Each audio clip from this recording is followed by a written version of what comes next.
जय हिंद साथियों, मैं अनिल कुमार फिर से अपने यूट्यूब चैनल में आप लोगों का स्वागत करता हूं। दोस्तों, आज का जो मेरा टॉपिक है वो आपको पॉलिटिकल सीरीज के अंतर्गत दिया है। आपको टॉपिक है जिसके अंतर्गत हम क्या करेंगे कि जो आपको ब्रिलियंट के जो गेस्ट पेपर है उसके जो आपको सेट सब है जो चल रही थी उसी का क्वेश्चन का हम लोग एनालिसिस आज भी करने वाले हैं। तो देखिए, आज के टॉपिक का पहला प्रश्न है क्या कि राष्ट्रीय विकास परिषद का गठन कब हुआ था। ऑप्शन दे रहा है 1950, 1952, 1955, 1956। तो देखिए, राष्ट्रीय विकास परिषद का जो गठन हुआ था वो आपको 1952 में हुआ था। कब हुआ था? 1952 में। तो आइए इसके बारे में थोड़ा सा हल्का आपको बता देते हैं। वैसे पिछले टॉपिक में भी हम क्या कहते हैं कि आपको चर्चा किए थे। तो देखिए, तो राष्ट्रीय विकास परिषद को हम लोग बोलते हैं एनडीसी। क्या बोलते हैं? एनडीसी। और एनडीसी का मतलब होता है नेशनल। क्या होता है? नेशनल, ठीक है ना, डेवलपमेंट। क्या होता है? नेशनल डेवलपमेंट काउंसिल, ठीक है ना। याद रखिएगा इसको, हिंदी करेंगे इसका तो हो जाएगा आपको राष्ट्रीय विकास परिषद। क्या हो जाएगा? राष्ट्रीय विकास परिषद, ठीक है ना। और इन चीजों को आपको अच्छे से समझना है, ठीक है। तो देखिए, ये जो एनडीसी है क्या है? एनडीसी है। इसका गठन कब हुआ था? तो देखिए, इसका गठन जो हुआ था वो आपको 6 अगस्त 1952 को हुआ था। कब हुआ था? 6 अगस्त 1952 को। और इसका कार्य क्या था? तो जो आपको योजना आयोग पंचवर्षीय योजना बनाती थी उसकी जांच करना जो काम था वो किसका था? तो वह आपको यानी कि राष्ट्रीय विकास परिषद का था, ठीक है ना। तो यहाँ से क्वेश्चन आपसे ऐसे भी पूछे जाएंगे, ठीक है ना। दूसरी बात, आपसे क्वेश्चन पूछा जा सकता है कि एनडीसी का गठन जो हुआ था वो कब हुआ था। तो एनडीसी का गठन 6 अगस्त 1952 को हुआ था। याद रखना है, इसका जो मुख्यालय है क्या है? मुख्यालय, ठीक है ना, वो आपको नई दिल्ली में। कहाँ है? नई दिल्ली में। तो इन चीजों को भी आपको अच्छे से याद रखना है कि इसका मुख्यालय कहाँ है, तो आपको नई दिल्ली है। और इसका जो कार्य है क्या है? कार्य। तो इसका कार्य क्या है, इस पर हम लोग क्या करेंगे कि आपको चर्चा करेंगे। तो देखिए, अब तो खैर पंचवर्षीय योजना का निर्माण हमारे देश में होता नहीं है, लेकिन जिस समय पंचवर्षीय योजना का निर्माण होता है उस पंचवर्षीय योजना का अनुमोदन करना। क्या करना? पंचवर्षीय, ठीक है ना, योजना। क्या है? पंचवर्षीय योजना का अनुमोदन करना। क्या करना? अनुमोदन करना। अनुमोदन मतलब होता है जांच करना, ठीक है ना। तो पंचवर्षीय योजना का अनुमोदन करना, यह जो कार्य था वो किसका था? तो याद रखेंगे, यह कार्य जो था वो आपको एनडीसी का था, मतलब कि राष्ट्रीय विकास परिषद का था। फिर यहाँ से कभी कभी प्रश्न कर लिया जाएगा कि इसमें जो आपको सदस्य होते थे वह कौन होते थे, ठीक है ना। तो इसके जो सदस्य होते थे वह आपको योजना आयोग के सभी सदस्य क्या होते थे? योजना आयोग के सभी सदस्य। याद रखिएगा कि योजना आयोग के सभी सदस्य, ठीक है।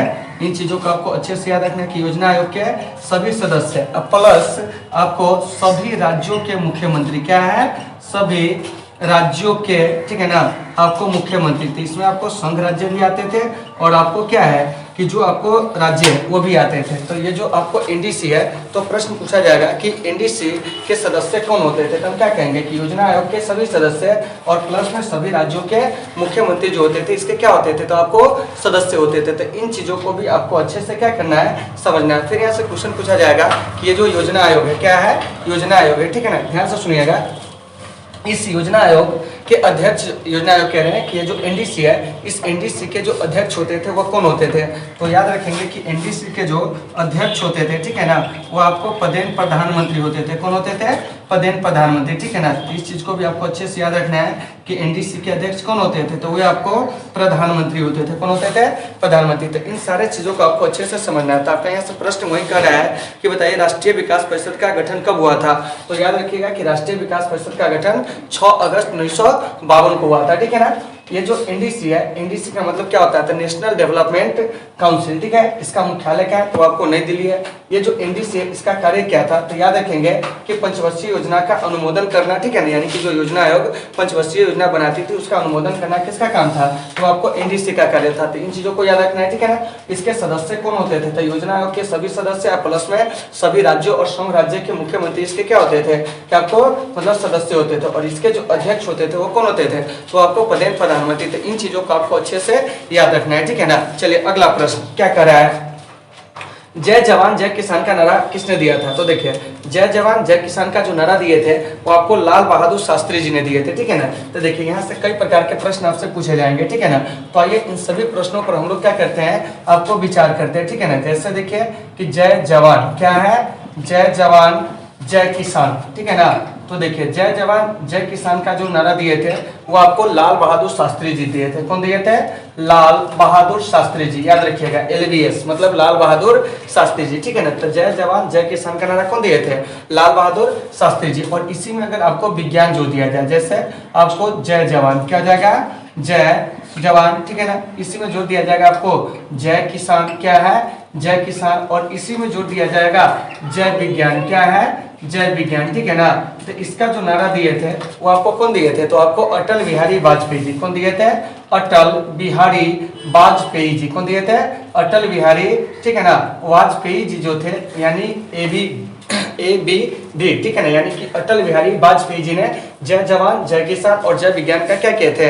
नारा दिए थे। उसके बाद फिर यहाँ से प्रश्न कर लिया जाएगा कि बताइए कि आपको जय जवान क्या है? जय जवान, ठीक है ना। फिर पूछा जाएगा आपको जय किसान क्या है? जय किसान, ठीक है। फिर पूछा जाएगा जय विज्ञान क्या है? जय विज्ञान। फिर यहाँ से आपसे पूछा जाएगा जय अनुसंधान, क्या होगा? जय अनुसंधान। तो इसका जो नारा दिए थे वो कौन दिए थे? तो वे आपको यानी नरेंद्र मोदी, जिनको हम लोग कहेंगे नमो, क्या कहेंगे? नमो, ठीक है ना। तो देखिए यहाँ से 3 नारे जो है आपके एग्जाम में अगर इसमें से कोई भी पूछे जाएंगे तो आप यहाँ से कवर कर लेंगे। जैसे देखिए कि जय जवान क्या है? जय जवान, ठीक है ना। जय किसान, इसका नारा जो दिए थे लाल बहादुर शास्त्री जी ने, कब दिए थे? तो 1965 के भारत पाक युद्ध के समय दिए थे। तो इन चीजों को याद रखना है। फिर जय जवान जय किसान ये नारा पहले से था, इसमें केवल जय विज्ञान जोड़ दिए थे। कौन? अटल बिहारी वाजपेयी जी। उसके बाद जय जवान जय किसान जय विज्ञान, और फिर है आपको इसमें जोड़ा गया जय अनुसंधान। तो इसका नारा जो दिए थे वो कौन दिए थे? तो वो आपको प्रधानमंत्री नरेंद्र मोदी ने दिए थे। तो इन चीजों को भी आपको अच्छे से क्या करना है? समझना है। चलिए आगे चलते हैं, ठीक है ना। इसमें और भी ऑप्शन है, जैसे जवाहरलाल नेहरू। तो जवाहरलाल नेहरू ने नारा दिया था कि आराम क्या है? हराम है, ठीक है ना। इन चीज़ों को याद रखना है। उसके बाद है आपको यानी सुभाष चंद्र बोस। तो सुभाष चंद्र बोस ने दिल्ली चलो का नारा दिए थे। इसके अलावा आपको तुम मुझे खून दो मैं तुम्हें आज़ादी दूंगा, ये नारे भी जो दिए थे वो आपको कौन दिए थे? तो आपको यानी सुभाष चंद्र बोस जी ने दिए थे। उसके बाद एक है आपको अटल बिहारी वाजपेयी जी। तो अटल बिहारी वाजपेयी ने जय जवान जय किसान जय विज्ञान और जय अनुसंधान का नारा दिए थे। और एक चीज़ याद रखिएगा कि अटल बिहारी वाजपेयी जी जो है हमारे देश के पहले आपको गैर कांग्रेसी पूर्णतः प्रधानमंत्री रहे थे, ठीक है ना। यानी कहने का मतलब हुआ कि सीधे अगर पूछेगा कि प्रथम आपको गैर कांग्रेसी प्रधानमंत्री, तो हम कहेंगे आपको कौन? मोरारजी देसाई। लेकिन पूछा जाएगा कि प्रथम पूर्णतः आपको जो गैर कांग्रेसी प्रधानमंत्री कौन थे, तो हम क्या कहेंगे? अटल बिहारी वाजपेयी जी। अब हम कहेंगे कि सर अटल बिहारी वाजपेयी जी को प्रथम पूर्णतः गैर कांग्रेसी प्रधानमंत्री क्यों कहा जाता है? क्योंकि देखिए ये 5 सालों तक क्या किए थे कि आपको शासन को लेकर चले हुए थे, ठीक है ना। जबकि आपको मोरारजी देसाई की सरकार 2 साल में ही गिर गया था। तो याद रखिएगा कि प्रथम गैर कांग्रेसी प्रधानमंत्री तो मोरारजी देसाई, अब प्रथम पूर्णतः गैर कांग्रेसी प्रधानमंत्री तो अटल बिहारी वाजपेयी जी, और प्रथम पूर्णतः गैर कांग्रेसी प्रधानमंत्री कौन है जो लगातार 2 कार्यकाल के लिए चुने गए? तो आपको नरेंद्र मोदी। तो इन सब बात सबको आपको अच्छे से याद रखना है। चलिए अगला प्रश्न क्या कर रहा है? पीली क्रांति का संबंध किससे है? देखिए ऑप्शन कर रहा है तिलहन उत्पादन से, चावल उत्पादन से, दूध उत्पादन से, दलहन उत्पादन से, ठीक है ना। तो ये जो आप देख रहे हैं पीली क्रांति, ठीक है ना। तो पीली क्रांति का संबंध है तिलहन उत्पादन से। किससे है? तिलहन उत्पादन से। तो देखिए यहाँ पर कुछ क्रांति है, उस क्रांति के बारे में हम आपको बता देते हैं, ठीक है ना। जैसे पूछा जाएगा कभी भी आपसे कि पीली क्रांति, क्या पूछा जाएगा? पीली क्रांति। तो पीली क्रांति का जो संबंध है वो आपको तिलहन उत्पादन से। किससे है? तिलहन उत्पादन से। फिर आपसे पूछा जाएगा श्वेत क्रांति। क्या पूछा जाएगा? श्वेत क्रांति। देखिए कुछ क्रांति की बता रहे हैं, सारी क्रांति नहीं बताएंगे, ठीक है ना। श्वेत क्रांति। तो श्वेत क्रांति का संबंध किससे है? तो दूध उत्पादन से। किससे है? दूध उत्पादन से। तो इस चीज को भी आपको अच्छे से याद रखना है, ठीक है ना। श्वेत क्रांति के अलावा आपको क्या है? हरित क्रांति। क्या है? हरित क्रांति, ठीक है ना। तो याद रखेंगे कि हरित क्रांति का जो संबंध है वो आपको किससे है? तो हरित क्रांति का जो संबंध है वह आपको खाद्यान्न उत्पादन से। किससे है? खाद्यान्न उत्पादन से। याद रहेगा कि हरित क्रांति का संबंध किससे है? तो हम क्या कहेंगे? खाद्यान्न उत्पादन से। उसके बाद है आपको नीली क्रांति। क्या है? नीली क्रांति। इसको भी याद रखिएगा। तो नीली क्रांति का जो संबंध है वो आपको मत्स्य उत्पादन से। किससे है? मत्स्य उत्पादन से, ठीक है ना। फिर यहाँ से क्वेश्चन पूछ लिया जाएगा कभी कभी रजत क्रांति, ठीक है ना। तो रजत क्रांति का जो संबंध है वो आपको अंडा उत्पादन से। किससे है? अंडा उत्पादन से। तो याद रखिएगा कि रजत क्रांति का संबंध किससे है? तो वो आपको अंडा उत्पादन से। लाल क्रांति कहेगा तो वो आपको मांस और टमाटर से। तो यहाँ पर थोड़ा सा जगह है, हम कर देते हैं, आप लोग देख लीजिएगा, ठीक है ना, कि लाल क्रांति, ठीक है। तो देखिए लाल क्रांति का जो संबंध है वो आपको किससे है? तो आपको टमाटर और मांस उत्पादन से। तो याद रखिएगा कि लाल क्रांति का संबंध टमाटर, क्या है टमाटर और मांस दोनों के उत्पादन से है, ठीक है ना।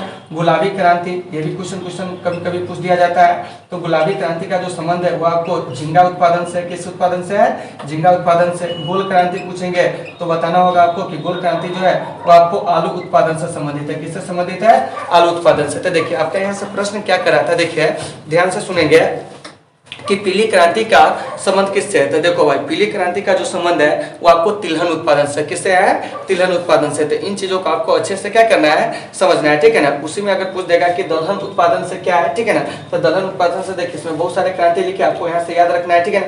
फिर पूछेंगे दूध क्रांति, तो सबके बारे में यहाँ पर दिया हुआ है। तो देखिए एक बार इसको रिकॉल कर लीजिए कि पीली क्रांति तो आपको तिलहन उत्पादन से, श्वेत क्रांति तो दूध उत्पादन से, देखिए सबको रिकॉल करना है। हरित क्रांति खाद्यान्न उत्पादन से, नीली क्रांति मत्स्य उत्पादन से, रजत क्रांति अंडा उत्पादन से, ठीक है ना। उसका लाल क्रांति जो है वो आपको टमाटर और मांस उत्पादन से, ठीक है ना। इसका गुलाबी क्रांति झींगा उत्पादन से, गोल क्रांति आलू उत्पादन से। तो इन सारे चीजों का आपको अच्छे से मतलब नोट करते भी चलना है, और जहां भी दिक्कत होगी आप लोग कमेंट करके जरूर बताएंगे ताकि हम आपकी समस्या का हर संभव समाधान करने का प्रयास कर सके। आइए तो यहाँ पे बोर्ड पे कुछ लिखे हैं उसको रिकॉल कर लेते हैं। जैसे कि आपसे क्वेश्चन पूछा जाएगा एनडीसी का पूर्ण रूप, तो हम क्या कहेंगे कि नेशनल डेवलपमेंट काउंसिल, इसका हिंदी होगा राष्ट्रीय विकास परिषद, और इसका गठन 6 अगस्त 1952 को हुआ था, ठीक है ना। और एनडीसी का मुख्यालय क्या है, नई दिल्ली। तो यहाँ से प्रश्न आएगा कि सर एनडीसी का कार्य क्या था। तो एनडीसी का जो कार्य था, ध्यान से सुनिएगा, ठीक है ना, वो क्या था। तो जो पंचवर्षीय योजना आयोग बनाती थी उसकी जांच करना है, क्या करना है, जांच करना है। इस चीज को याद रखना है, ठीक है ना। और ये जो एनडीसी है इसमें सदस्य कौन होते थे, तो योजना आयोग के सभी सदस्य, और साथ में आपको सभी राज्यों के मुख्यमंत्री इसके क्या होते थे, सदस्य होते थे। और इसके जो अध्यक्ष होते थे, ठीक है ना, वो आपको पदेन प्रधानमंत्री थे। इन चीजों को भी याद रखना है। अब तो खैर योजना आयोग नहीं है, क्या है, योजना आयोग नहीं। अब हमारे देश में पंचवर्षीय योजना का निर्माण जो होता है वो आपको नहीं होता है। इन चीजों को भी आपको अच्छे से याद रखना है। पंचवर्षीय योजना जो था लास्ट, ठीक है ना, वो आपको 2012 से 17 तक चला था, 12वीं पंचवर्षीय योजना। तो इन सारे बातों को आपको अच्छे से क्या करना है, याद रखना है। फिर हम प्रश्न पूछ देंगे जय जवान जय किसान का नारा कौन दिया था। तो लाल बहादुर शास्त्री जी 1965 में भारत पाक युद्ध के समय जय जवान जय किसान जय विज्ञान का नारा कौन दिए थे, तो आपको अटल बिहारी वाजपेयी जी। जय जवान जय किसान जय विज्ञान जय अनुसंधान का नारा कौन दिए थे, तो प्रधानमंत्री नरेंद्र मोदी। इन सारी बातों को आपको अच्छे से क्या करना है, समझना है। और जहां भी दिक्कत होगी आप लोग कमेंट करके जरूर बताएंगे, हम आपकी समस्या का हर संभव समाधान करने का प्रयास करेंगे। तो इसको आप लोग फटाफट क्या कर लीजिए, क्लियर कर लीजिए।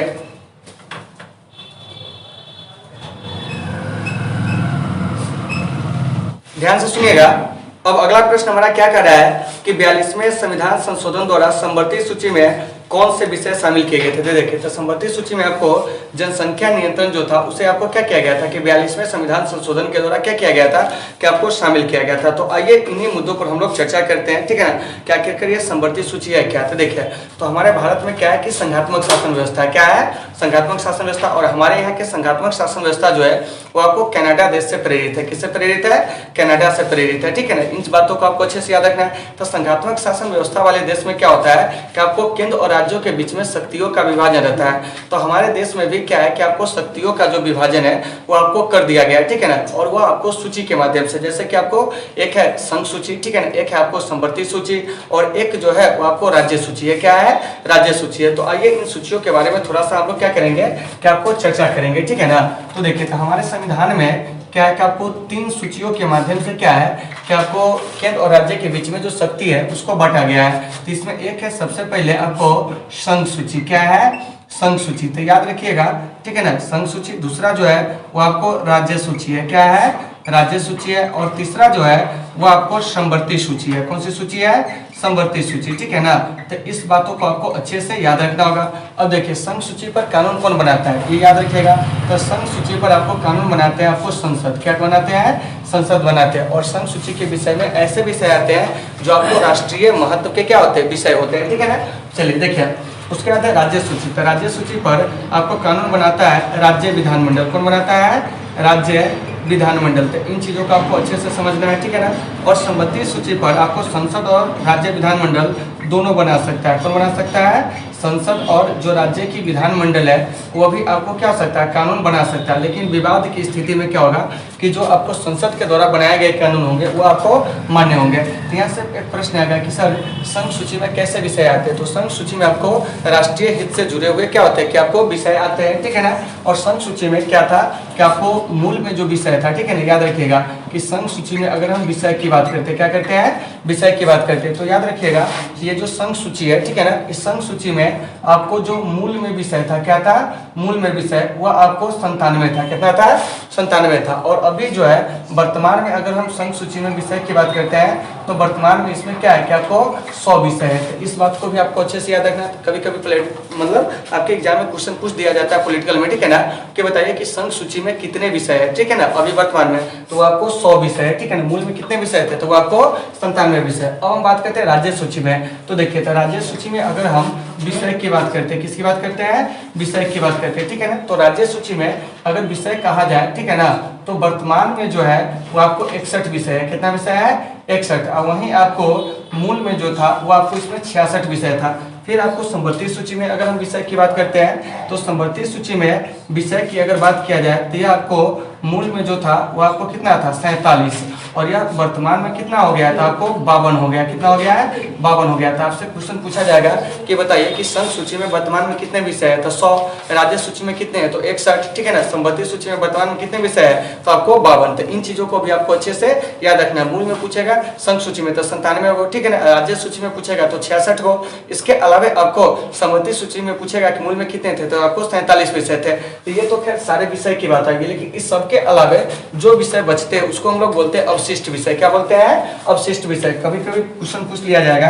कि अवशिष्ट विषय पर कानून बनाने का अधिकार किसे होता है, तो देखिए तो अवशिष्ट विषयों पर जो कानून बनाते हैं वो आपको संसद बनाते हैं। कौन बनाते हैं, संसद बनाते हैं, ठीक है ना। तो आपका यहाँ से प्रश्न आएगा कि सर ये जो संघ सूची है इसके अंतर्गत कौन कौन से विषय आते हैं, तो देखिए तो संघ सूची के अंतर्गत राष्ट्रीय महत्व के जो विषय होते हैं वो आते हैं। जैसे कि आप एग्जाम्पल में समझिए कि देश की विदेश नीति हो गया, रक्षा हो गया, क्या हो गया, रक्षा हो गया, सेना हो गया, जनगणना हो गया, ठीक है ना, अणुशक्ति हो गया, तो ये सब आपको राष्ट्रीय महत्व के विषय है। तो ऐसे विषय आपको संघ सूची में आएंगे। जबकि आपको राज्य सूची में जेल हो गया, पुलिस हो गया, सुरक्षा हो गया, शांति व्यवस्था हो गया, ठीक है ना, तो ये सारे चीज जो आते हैं वो आपको राज्य सूची में आते हैं। वहीं आपको संवर्ती सूची में आर्थिक नियोजन, परिवार नियोजन, ठीक है ना, जनसंख्या नियोजन, तो ये सभी जो आते हैं किसमें आते हैं, संवर्ती सूची में। इसके अलावा शिक्षा संवर्ती सूची का मूल विषय है। इसके अलावा आपको वन हो गया, क्या हो गया, वन हो गया। तो ये सभी जो है आपको संवर्ती सूची के विषय, और संवर्ती सूची के विषय पर कानून बनाने का अधिकार किसे होता है, तो आपको संसद और राज्य के विधानमंडल दोनों का होता है, ठीक है ना। लेकिन अगर विवाद की परिस्थिति आ जाएगा तो ऐसे परिस्थिति में संसद द्वारा बनाए गए कानून मान्य होते हैं। किस सूची पर, तो आपको संवर्ती सूची पर। इसके अलावा राज्य सूची के विषय पर भी कभी कभी संसद आपको कानून बना सकती है। जैसे किसी राज्य में आपको क्या हो कि राष्ट्रपति शासन लागू हो, क्या हो, राष्ट्रपति शासन लागू हो, ठीक है ना। तो आर्टिकल 355 का प्रयोग करते हुए क्या होता है, उस राज्य में आपको क्या होता है कि आपको मतलब कि उस राज्य से संबंधित कानून जो होते हैं बनाए जाते हैं, ठीक है ना। इसके अलावा आपको 249 अनुच्छेद जानते होइएगा, जिसके अंतर्गत क्या है कि राज्यसभा जो है, ठीक है ना, वह आपको यह संकल्प पारित कर दे, क्या कह दे, संकल्प पारित कर दे, ठीक है ना, कि यह विषय जो है आपको यानी कि संघ सूची या संवर्ती सूची का है, तो उस पर भी आपको क्या हो सकता है, संसद कानून बना सकती है 1 वर्षों के लिए, ठीक है ना। तो इन बातों को भी आपको अच्छे से याद रखना है कि संवर्ती सूची के विषय पर तो कानून बनाते हैं संसद विधानमंडल दोनों, लेकिन अगर विवाद की स्थिति आ जाए तो संसद द्वारा बनाए गए कानून मान्य हो गए। राज्य सूची के विषय पर कानून कौन बना सकता है, तो राज्य विधानमंडल। लेकिन अगर विवाद की परिस्थिति आ जाए, ठीक है ना, विवाद नहीं कहेंगे यहाँ पर, कुछ विशेष परिस्थिति में आपको क्या है कि संसद भी कानून बना सकता है। जैसे कि जब आपको आर्टिकल 249 का राज्यसभा पर मतलब संकल्प पारित कर देता हो, और आपको यहाँ पर क्या हो कि राष्ट्रपति शासन अगर किसी राज्य में लागू हो तो उस राज्य के लिए भी कानून कौन बना सकता है, तो वो आपको संसद बना सकता है, ठीक है ना। इन बातों को भी आपको अच्छे से याद रखना है। चलिए अगला प्रश्न क्या कर रहा है, छात्र आंदोलन या बिहार आंदोलन कब प्रारंभ हुआ था। देखिए तो छात्र आंदोलन जो था 1974 में क्या हुआ था कि आपको बिहार में क्या हुआ था, शुरू हुआ था, याद रखिएगा। तो कभी कभी क्वेश्चन पूछ दिया जाएगा कि छात्र आंदोलन का संबंध कहाँ से है, तो देखिए तो छात्र आंदोलन का जो संबंध है वो आपको बिहार से है। कहाँ से है, बिहार से, ठीक है ना। और इस छात्र आंदोलन का जो नेतृत्व किए थे वो कौन किए थे, तो आपको जयप्रकाश नारायण किए थे। कौन किए थे, जयप्रकाश नारायण। याद रखिएगा कि छात्र आंदोलन किसके नेतृत्व में चलाया गया था, तो आपको जयप्रकाश नारायण जी के नेतृत्व में। और याद रखेंगे कि जयप्रकाश नारायण जी को हम लोग बाउल के नाम से जानते हैं। किस नाम से जानते हैं, बाउल के नाम से जानते हैं, जेपी के नाम से भी जानते हैं। इनको हम लोग क्या कहते हैं, लोकनायक के नाम से भी जानते हैं। किस नाम से जानते हैं, लोकनायक के नाम से भी जानते हैं। तो इन चीजों को भी आपको अच्छे से याद रखना था। कभी कभी आपके एग्जाम में क्वेश्चन पूछ दिया जाता है कि लोकनायक के नाम से किसे जाना जाता है, तो आपको जयप्रकाश नारायण जी को, ठीक है ना। बाउल के नाम से किसे जाना जाता है, तो जयप्रकाश नारायण जी को। जेपी के नाम से किसे जाना जाता है, तो जयप्रकाश नारायण जी को, ठीक है ना। तो इनके जो भी क्वेश्चन आएगा यहाँ से आपको क्या करना है कि अच्छे से कवर कर लेना है, ठीक है ना। और जयप्रकाश नारायण ने ही क्या किया था कि आपको संपूर्ण क्रांति का आह्वान किए थे। क्या किए थे, संपूर्ण क्रांति का आह्वान किए थे। तो कभी कभी क्वेश्चन पूछ लिया जाएगा कि संपूर्ण क्रांति का आह्वान कौन किए थे, तो जयप्रकाश नारायण ने। और संपूर्ण क्रांति का नारा पटना के गांधी मैदान से क्या हुआ था कि आपको दिया गया था। तो आप लोगों में से कोई बताएंगे कि पटना के गांधी मैदान से कब दिया गया था, बताइए तो। 5 जून, ठीक है ना। आपको 1900 कितना में, तो 74 में। याद रखिएगा कि 5 जून कितना, 1974, ठीक है ना। यहाँ से याद रखिए, जून से कई सारे चीज इंपोर्टेंट हो जाते हैं। क्या हो जाते हैं, इंपोर्टेंट हो जाएंगे, ठीक है ना। तो देखिए, तो संपूर्ण क्रांति का जो नारा दिया गया था पटना के गांधी मैदान से कब, तो 5 जून 1974 को। और जून से एगो चीज और याद रखिएगा कि 12 जून 1975 को, ठीक है ना, इलाहाबाद उच्च न्यायालय ने क्या किया था कि इंदिरा गांधी के चुनाव को अवैध करा दिया था। इस बात को भी याद रखना है, ठीक है ना। उसके बाद आपको क्या हुआ था कि 25 जून, क्या है, 25 जून 1975 को देश में क्या हुआ था कि तीसरी बार आपको राष्ट्रीय आपातकाल लागू हुआ था। और इसके लिए सरासर जो दोषी थे वो आपको इंदिरा गांधी थे। कौन थे, इंदिरा गांधी थे। तो देखिए, तो 1975 में आपातकाल कौन लगवाए थे, तो आपको श्रीमती इंदिरा गांधी लगवाए थे। तो इन चीजों को भी आपको अच्छे से क्या करना है, समझना है। चलिए देखिए, अब जो हमारा अगला प्रश्न कर रहा है, क्या कर रहा है, ध्यान से सुनिए कि नक्सलवादी आंदोलन प्रारंभ में किस प्रकार का आंदोलन था। तो देखिए, एक कर रहा है छात्र आंदोलन, बी कर रहा है मजदूर आंदोलन, सी कर रहा है किसान आंदोलन, डी में जो है आपको आदिवासी आंदोलन। तो देखिए, तो नक्सलवादी आंदोलन जो है वो आपको शुरू में किसान आंदोलन था, मतलब किसान अपने हित के लिए क्या हुआ था, क्या आपको लड़ा था, ठीक है ना। बाद में यह क्या हो गया कि आंदोलन जो था धीरे धीरे विस्तार हुआ और इसका रूप जो होने लगा वो आपको हिंसक होने लगा, ठीक है ना। तो इसका सही आंसर हो जाएगा, ठीक है ना, कि नक्सलवादी आंदोलन जो है प्रारंभ में किस प्रकार का आंदोलन था, तो हम कहेंगे किसान आंदोलन। आगे चलिए, कह रहा है कि मिजोरम को पूर्ण राज्य का दर्जा कब प्राप्त हुआ था, तो मिजोरम को जो पूर्ण राज्य का दर्जा प्राप्त हुआ था 1986 में। कब हुआ था, 1986 में। तो इस चीज को भी आपको अच्छे से याद रखना है, क्योंकि देखिए 1987 में आपको 3 राज्य बने थे भारत के। कितने बने थे, 3 राज्य। देखिए 1987 में भारत के क्या हुए थे कि आपको 3 राज्य जो थे वो आपको बने हुए थे। तो देखते हैं कि 1987 में वो 3 राज्य कौन कौन बने थे, ठीक है ना। तो इसमें आपको एक जो था वो आपको क्या था, तो मिजोरम था। क्या था, मिजोरम था, ठीक है ना। मिजोरम के अलावे एक जो था वो आपको क्या था, तो गोवा था। क्या था, गोवा था। चलिए, प्रदेश क्या हो जाएगा, अरुणाचल प्रदेश, ठीक है ना। फरवरी आपको क्या कहते हैं कि 1987 में इसका क्या हुआ था, गठन हुआ था, ठीक है ना। आइए अगले डाउट को भी हम लोग क्या करते हैं, क्लियर कर ही लेते हैं, ठीक है ना। जैसे कि आपको 1972 में भी आपको 3 राज्य बने थे। तो देखिए, तो 1972 में कौन 3 राज्य बने थे, ठीक है ना। तो इसमें आपको एक त्रिपुरा था। क्या था, त्रिपुरा था, ठीक है ना। त्रिपुरा के अलावा आपको मेघालय था। क्या था, मेघालय था। और मेघालय के अलावा आपको मणिपुर था। क्या था, मणिपुर था। देखिए, अब डाउट क्लियर हो गए होंगे, ठीक है ना। 1972 में 3 राज्य कौन कौन बने, तो आपको एक त्रिपुरा, एक मेघालय, एक मणिपुर, और मतलब 3 हो गया। 1987 में 3 कौन बना था, मिजोरम, गोवा और अरुणाचल प्रदेश। तो मिजोरम को जो आपको राज्य का दर्जा दिया गया था ना, वह आपको कब दिया गया था, तो 1986 में। और यह बना था कब, 1987 में। तो इन चीजों को याद रखना है, ठीक है ना। उसके बाद 1972 में 3 राज्य कौन कौन बने थे, तो त्रिपुरा, मेघालय, मणिपुर, ठीक है ना। फिर यहाँ से एक चीज और याद रखिएगा कि 2000 में भी भारत के क्या हुए थे कि 3 राज्यों का क्या हुआ था, क्या आपको गठन हुआ था। 2000 की बात कर रहे हैं, ठीक है ना। तो 2000 में भारत को 3 राज्य कौन कौन गठित हुए थे, तो देखिए, तो इसमें आपको एक झारखंड था, ठीक है ना, 15 नवंबर 2000 को। एक छत्तीसगढ़ था 1 नवंबर 2000 को। एक उत्तराखंड है जिसका गठन जो हुआ था वो आपको कब हुआ था, तो 9 नवंबर 2000 को। तो 2000 में भी क्या हुआ था कि 3 राज्यों का गठन हुआ था। तो उम्मीद है कि आपको ये सारे चीज जो होंगे समझ में आ गए होंगे, ठीक है ना। तो इसको आपको क्या कीजिए, फटाफट क्लियर कर लीजिए, फिर इसके बाद हम आगे बढ़ते हैं, ठीक है ना।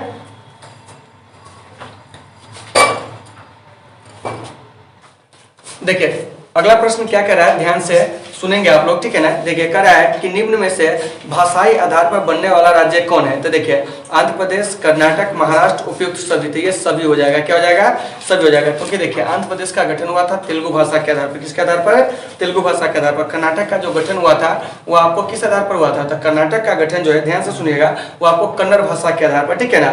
और वहीं आपको महाराष्ट्र का जो गठन हुआ था वो आपको मराठी भाषा के आधार पर। तो ये तीनों राज्य जो है वो आपको भाषा के आधार पर क्या हुआ था, बना था। क्वेश्चन पूछेंगे कि भाषा के आधार पर बनने वाला पहला राज्य, तो हम कहेंगे आपको आंध्र प्रदेश। क्या कहेंगे, आंध्र प्रदेश, ठीक है ना। तो इन चीजों को आप देख लीजिएगा, बराबर इसको पढ़ाए हुए हैं, ठीक है ना। पीछे भी आपको चर्चा किए हुए हैं। चलिए, अब देखिए, अब करा है अगला प्रश्न, ठीक है ना, कि ऑपरेशन ब्लू स्टार किसके विरुद्ध चलाया गया था? तो आपको बताया हुआ है कई सारे वीडियो में कि ऑपरेशन ब्लू स्टार जो है वो आपको 1984 में, कितना में, 1984 में आपको क्या किया गया था कि चलाया गया था, ठीक है ना। और ऑपरेशन ब्लू स्टार जो है चलाने का जो आदेश दिए थे वो आपको श्रीमती इंदिरा गांधी दिए थे। कौन दिए थे?